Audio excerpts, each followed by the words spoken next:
welcome to my latest video. I am going to do a what I read in January video. So this one, well, last month I read 3 books. I read 3.5 books, but we'll save the half for the February video because I want them to be finished. So I read, I have them here beside me. I have Check a Mate by Ali Hazelwood, Book Lovers by Emily Henry, and Before the Coffee Gets Cold by Toshikazu Kawaguchi. And I really enjoyed all of these books. I'm also currently reading Mary Poppins Comes Back, which I thought I would get finished in January, but I didn't. I had a tiring last couple of weeks of January and didn't get as much read before bed as I thought I would. I also have been audiobooking as well during commuting and in work, and that's been really helping me stay focused in work and also get through books quicker while still enjoying them and not rushing them. So I'm gonna start with Before the Coffee Gets Cold by Toshikazu Kawaguchi. I really enjoyed this. Before the Coffee Gets Cold.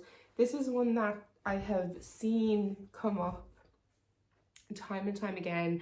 I actually bought this book for my gran probably like 5 to 7 years ago at this stage.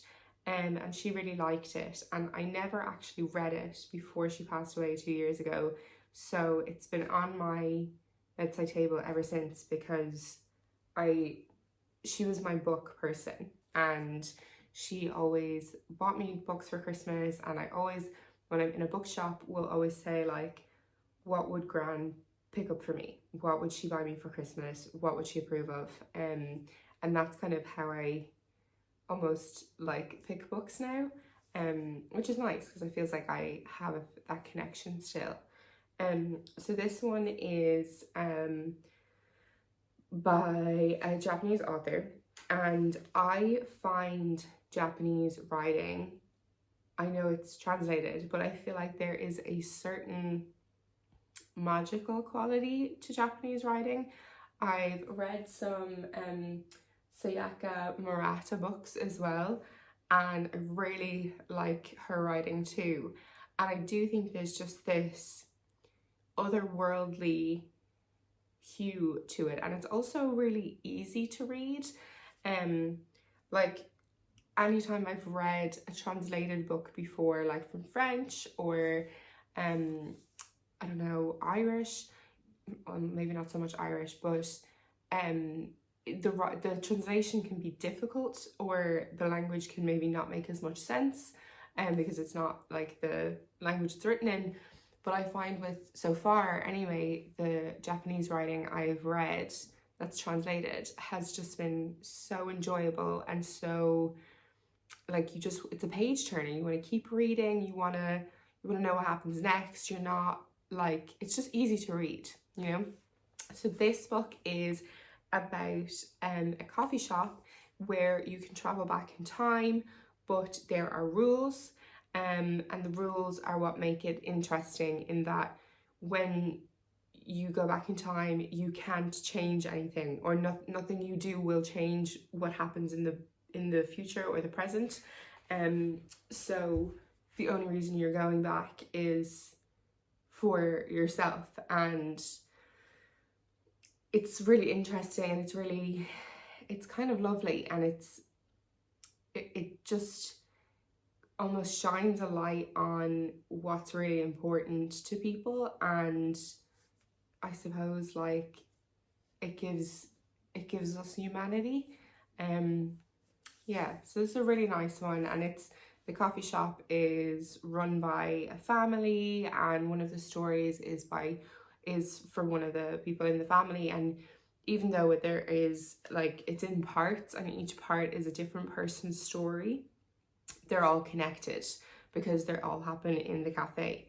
So I'm looking forward to reading the next one of these. I don't think you have to necessarily read them in order, but I'm going to read them in the order they were written. yes, so that's that one. I really enjoyed it and would highly recommend it. It's a short, easy read, and it's one of those ones that I feel like it's good for my mind, you know? So that's the first one. Then Check and Mate by Ali Hazelwood. I love Ali Hazelwood's books so much. They're so good. They're kind of that bridge between young adult and general fiction, or like general adult romance fiction. And they're just really good. Like, they're just kind of simple love stories. There's a bit of smut in there. They're women in STEM books, so they all have a strong female lead who is excelling in her field, science, technology, engineering, maths.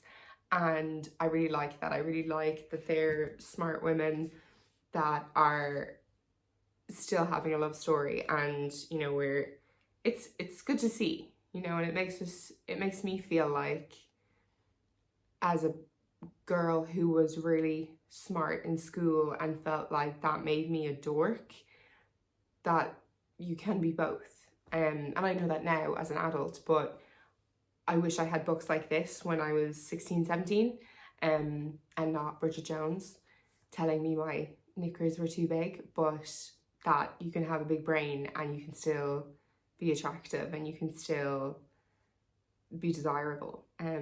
Because that was something I struggled with as a teenager. Yeah. Not that I put my big brain to good use in STEM. Instead I became a musician, but that's important too.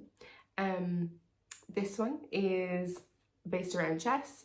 So it's a young girl who was big into chess as a child and then fell out of love with it in her later teenage years. But then when she finishes school and doesn't want to go to college, she falls into a chess club in New York and ends up on a worldwide adventure to play chess professionally, and happens to maybe meet someone on the way. No spoilers. But again, just a really easy read, and something I always find Ali Hazelwood's books are going to get you back into reading if you're in a reading rut. And then I always just want another one. I'm always like, okay, when's our next one coming out? So yes, that is Check and Mate.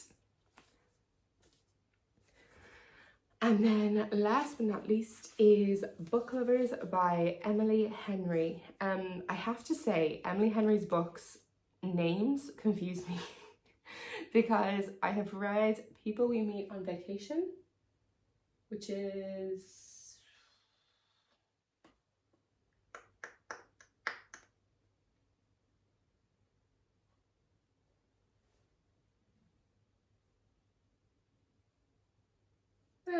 it's there somewhere. But I've read People We Meet on Vacation, and I thought that People We Meet on Vacation and Beach Read were the same book, but they're not. Because People We Meet on Vacation has a different name in the States. So I think it's called You and Me on Vacation.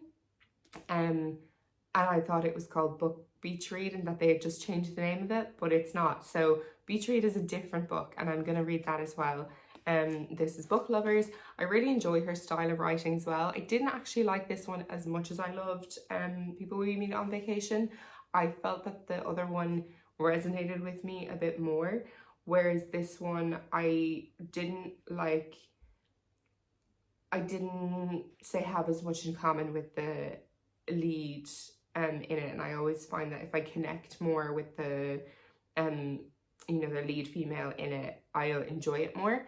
But this one I didn't so much. I probably connected more with the supporting role, the sister in it. I probably connected more with her character, which is fine, and I still really enjoyed it, and it was still very entertaining. I actually audiobooked most of this one, which I found helpful.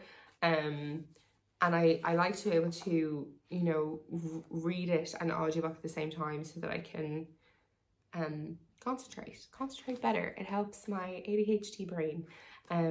Yeah, so this one is about a literary agent, and she is working on a new book for her kind of top client who has who has published a really popular romance novel about a sleepy town in America, and she's trying to get her next bestseller out of her when she meets a new editor who she wants to work with, but she instantly doesn't like him.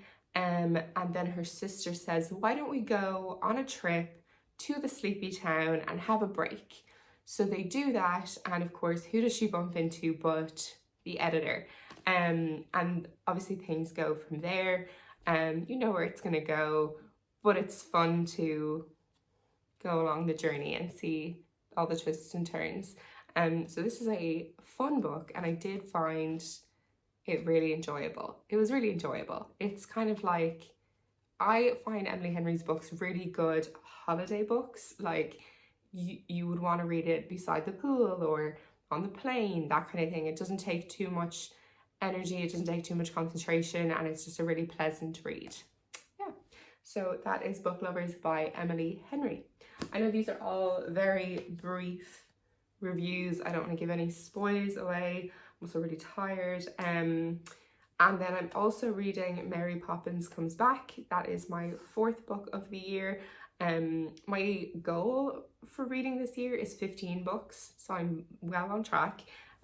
Because I know some months I won't read at all, some months I'll read loads. Like I wasn't expecting to read quite so many books in January, and I'm pretty proud of myself. But I've really gotten back into audiobooks again. I use Audible, and if you have any suggestions for free audiobooks, please do put them in the comments. I have audiobooked on YouTube before and just like listen to people reading the books, and I like that too, so we shall see. And then next on my list, what have I started? Hex in the City by